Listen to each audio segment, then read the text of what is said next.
Welcome to the deep dive. Today we're really diving in, embarking on a mission to unpack the incredible launch of Superman 2025. This deep dive. Mhm. It's basically your shortcut to getting up to speed on its huge box office win, the really positive reviews from critics and audiences alike, and crucially, what this massive success means for the whole future of the DC universe. This film hasn't just shown up; it's really landed with this unprecedented impact. It feels like it's signaling a whole revitalized superhero landscape. So Okay. let's kick things off by looking at Superman 2025's just astonishing box office performance. This film, right, written and directed by James Gunn. You've got David Corenswet as Superman, Rachel Brosnahan as Lois Lane, Nicholas Hoult as Lex Luthor. It officially premiered Friday, July 11th, but those Thursday previews started the day before. And those previews, huge, a massive $22.5 million. That makes it the highest grossing preview day of 2025 so far. Yeah, and it comfortably beats some big ones like Barbie, even Matt Reeves as the Batman. Right. And for James Gunn, personally, it was a new record, way past Guardians 3. Significantly higher than Guardians. And look, it crushed Man of Steel's preview number for a solo Superman film. Yeah, though it didn't quite hit the Batman v Superman number, but still. Still very, very impressive for a reboot like this. Okay, moving into the domestic opening weekend itself, so July 11th, 13th, the film pulls in an estimated, $122 to $123 million. Which makes it the biggest opening weekend for a solo Superman film ever. Unadjusted, of course, but still beating Man of Steel. And the biggest superhero movie opening of 2025 so far. Right. Globally, you're looking at around $217 million total for that opening weekend. That's the domestic, plus about $95 million international. Yeah, a really strong start everywhere. Now, context is important here. The production budget's reported at $225 million, plus, another $150, maybe $200 million for global marketing. So the break-even point is pretty high, somewhere between $500 and $750 million, give or take. But the word is Warner Bros. Execs would be happy with anything over $500 million. They're playing the long game. Exactly. And what's really insightful, I think, is how Superman 2025 didn't just, hit financial targets. It feels like it fundamentally reset the audience's emotional connection with the DC universe. Oh, that's a great way to put it. It's not just a win. It's a huge validation of this whole new DCU foundation they're building. And it kept going, right? The midweek numbers. Yeah, looking at Monday, July 14th, the domestic take was estimated around $16 to $18 million. That shows really healthy audience retention. People aren't just rushing out opening weekend, they're going during the week. Suggests good word of mouth. Absolutely. Which is why current projections now have the domestic total looking comfortably over $350 million, maybe even hitting $400 million. Wow. And worldwide, that could push it towards $600, maybe even $700 million. That's definitely hitting those satisfaction markers for Warner Bros. For sure. And for you, the viewer, this kind of financial success, this stability, it signals that the DCU isn't just, finding its feet again. It's actually building real momentum. It means you can probably count on more high-quality, interconnected stories that you'll actually want to follow. And a small thing, maybe, but the runtime helped too. 129 minutes. Just over 2 hours. Pretty brisk for a modern blockbuster. Yeah. Allows for more screenings per day, helps keep those weekday numbers strong. Okay. But those amazing box office numbers, they're only half the picture, right? Right. What really seems to be driving this, and maybe what's even more vital for the DCU's future, is the reception. It's been overwhelmingly positive from critics and audiences. That's the key combo. On Rotten Tomatoes, you've got an 82% certified fresh score. That's from over 300 critics, so a pretty wide sample. Solid critical score, definitely. But the audience score, the popcorn meter, it's even higher. I'm hovering around 95, 96%. Wow. From over 10,000 verified reviews. That's exceptional enthusiasm from the public. And that's huge because historically, Superman films haven't always hit that high with audiences on RT. Right. This is the first time a Superman movie broke 90% audience approval there. It even beats Donner's original Superman from '78. Which is saying something. Donner's film is iconic. And these scores aren't just initial hype. They've held really steady past opening weekend. Yeah, and that consistency is so important. You see it reflected elsewhere, too. Metacritic, a generally favorable 68 out of 100 from critics. Okay. And a strong user score there, too, 7.7 out of 10. And Cinema Score, the exit polls. A solid A. That's a fantastic grade. Mhm. It directly points to positive word of mouth, which is crucial for legs at the box office. Absolutely. And then there's post-track surveys, which dig a bit deeper. They showed an impressive 78% definite recommend from general audiences. 78% definite recommend. That's really strong. It is. And interestingly, parents gave it a perfect 5 out of 5 stars. Kids rated it 4.5 out of 5. So it's hitting across the board, families included. Big time. Strong approval across demographics. It's just clear the film really, really resonated. And you have to think a huge part of that is the cast. Oh, definitely. David Cornswett's performance as Clark Kent and Superman, Yeah. just widely praised. He seems to perfectly capture that classic idealism, that earnestness, but with a fresh, modern feel. Mm-hmm.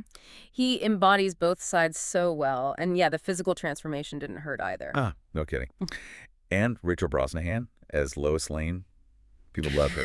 Sharp, smart. And the chemistry between her and Corin Sweat is palpable, right? Totally. And because their relationship is already established in the film, you get that immediate emotional connection. No need for a slow burn origin romance. Which was a smart move. Nicholas Holt's Lex Luthor, too, getting good notices. Yeah, a different take. Intellectual menace, nuanced. Avoids caricature, which is good. Yeah. And the supporting cast, all those other heroes. Hawkgirl, Mr. Terrific, Metamorpho, Guy Gardner. Right. They bring the wider DC universe to life, but without, hijacking the main Superman story. It feels balanced. And overall, the tone, guided by Gunn's vision. Everyone seems to agree. Yeah. Hopeful, optimistic, fun. A refreshing change, wasn't it? Especially for the DC brand lately. Definitely. It really hits those core Superman values. Gunn talked about making it a story about human kindness, about hope, kindness, and truth. And it feels like that landed. That consistent acclaim from critics and audiences is just so vital for the DCU's future, especially given, the challenges they've had before. Right, like Man of Steel. Financially, it did okay. Yeah, decent numbers, but critically divisive. That shaky foundation really impacted the whole DCEU going forward. So Superman 2025 learned from that. It seems so. They clearly prioritized getting both the critics and the audience on board by going back to Superman's hopeful, optimistic core. And look, it clearly paid off. This broad appeal, the positive buzz, that's what gives a franchise real longevity. So for us, for you watching at home, it means you can probably expect a more cohesive, more satisfying viewing experience from DC now. It builds trust. You're more likely to show up for the next film, the next series, because you believe in the quality and the vision. Okay, so let's unpack that. What does this all mean for the future of the DCU? Because it feels like this film is foundational, really setting the stage for this whole ambitious new era. No question. The success here, it just unequivocally validates Gunn and Peter Safran's whole DCU Chapter 1, Gods and Monsters strategy. Sets a high bar right out of the gate. A very high bar. It proves Gunn's specific style, that mix of humor, heart, character focus, respect for the comics, can work on a massive scale. Connects with critics and the general audience. Exactly. Which is a powerful endorsement, especially after, the previous DCEU's ups and downs and the bold move to recast Superman, moving on from Henry Cavill. Yeah, that was a big gamble. Huge. And Gunn himself has said, look, success isn't just about hitting $700 million worldwide. It's about building the brand long-term, getting audiences positively engaged. Right. Which brings us to Superman 2, not officially announced beforehand. But you gotta think those discussions are happening right now very seriously. A direct sequel with Corin Sweat feels like a lock, doesn't it? Pretty much guaranteed. Gunn even hinted before release he had ideas for a follow-up. So timeline-wise, Yeah. usually 2-3 years for a sequel? That's typical. But Gunn's recent comments were interesting. He said he's working on something that's a Superman follow-up in some way, and that we'll see Superman again in less than a couple of years. Huh. So maybe not a direct Superman 2 next. Could be. Maybe his next appearance is in a team-up, a crossover event. It keeps things fresh. That is exciting. And the film itself, the ending, clearly tees up future stories for Clark, right? His whole journey balancing identities, relationships. Absolutely. The stage is set. Yeah. And this win provides huge momentum for the entire Chapter 1 slate. Like Supergirl, Woman of Tomorrow, coming in 2026. Definitely. The success of Superman has got to boost excitement for Millie Alcock as Kara Zor-El, especially with that post-credits scene you mentioned. Supergirl crashing into the Fortress of Solitude. A little worse for wear, apparently, picking up crypto. Yeah, it sets up her solo film perfectly and shows a real contrast between the cousins right away. And Peacemaker, his cameo in Superman. Brief, but telling. On a TV news broadcast mocking Superman's no-kill rule. Ha, classic Peacemaker. Right. It connects the characters, shows their different approaches, builds that continuity ahead of Peacemaker Season 2 next month on Max. And Lanterns, the Max series. Guy Gardner showing up in the movie helps that too. For sure. Nathan Fillion as Guy Gardner, part of that Justice Gang in the movie, helps establish the tone, the vibe for the Lanterns show, even if that series is supposed to be more of a gritty, Earth-based investigation. It all feels connected. Very much so. The Brave and the Bold, the Batman and Robin film with Damian Wayne that now launches into a DCU with positive buzz. Even The Authority. You see the engineer, Angela Spica, played by Maria Gabriela de Faria, in Superman. Right, she's there in the climax. Yeah, left unconscious. It neatly sets up the Authority movie, that potentially darker, more complex team. So many threads. Clayface, Swamp Thing. All those announced projects under Chapter 1, they all benefit from this wave of enthusiasm and confidence generated by Superman. It feels like genuine world building. That Justice Gang you mentioned, Mr. Terrific, Hawkgirl, Metamorpho, Green Lantern. Even if they don't call themselves the Justice League yet, it Right. lays the groundwork. It shows the potential for a bigger team down the line. It makes this universe feel populated and real from the start. Keanu Williams is even listed in the cast, playing someone at the Daily Planet, just adding to that fabric. It's a very different feeling than the start of the last go-around. Completely different. This feels planned, cohesive. For you, the viewer, it means you're not just watching isolated movies. You're getting drawn into a bigger, interconnected story that seems to actually know where it's going.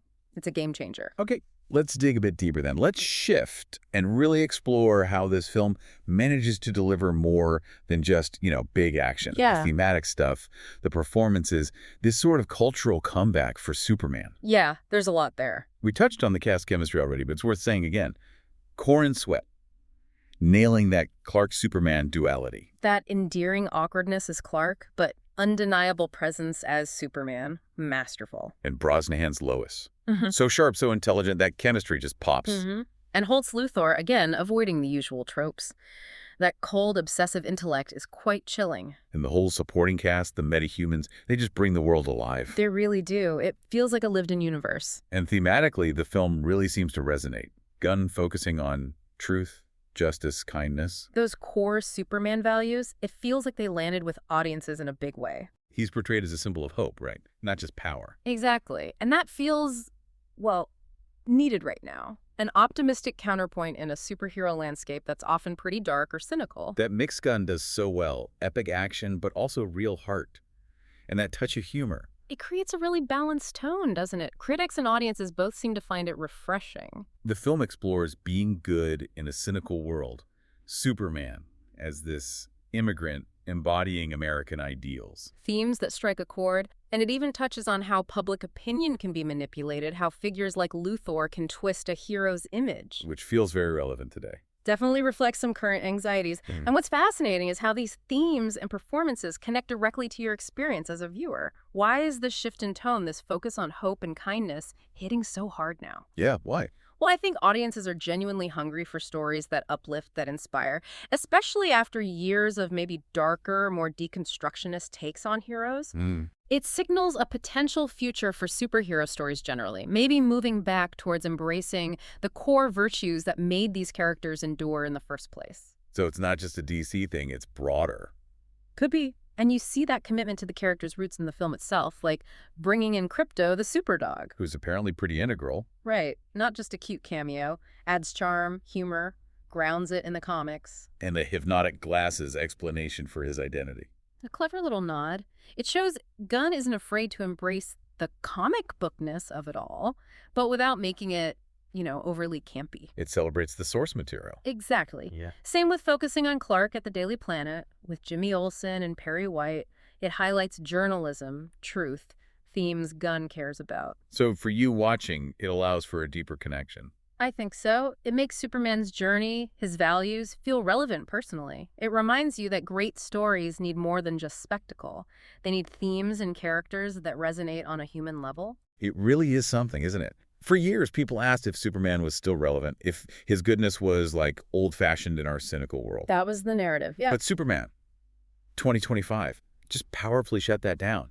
It proved audiences do still crave earnest heroism. They leaned into the optimism, the morality. And it worked. Big time. The message of kindness, of humanity, it clearly resonated deeply. It's a positive counterstory. And think about the timing. Superhero fatigue has been this buzzword. Mm. But this film proves that if you have quality, a clear vision, a compelling story executed well, people will show up in massive numbers. It absolutely sets a new benchmark. Quality trumps fatigue. And for David Corenswet, wow, he's the new Superman now for a whole generation. No doubt. His debut is so strong, he's firmly established as the face of this revitalized DCU. He could be embodying this character for years, defining Superman for a new era, like Christopher Reeve did back in '78. That's the potential, absolutely. So, okay, let's wrap this up. The core takeaway from this deep dive seems clear. Superman 2025 didn't just, fly, it soared. Powerful opening, strong legs, completely validating Gunn's vision and Corenswet's portrayal. A massive success by pretty much every metric. Yeah, and this deep dive really highlights how, going back to core values, having a clear, hopeful vision can totally reignite an icon. It makes you wonder, doesn't it? If Superman can remind us what it means to be truly good, what other classic heroes out there are just waiting for their own optimistic revival?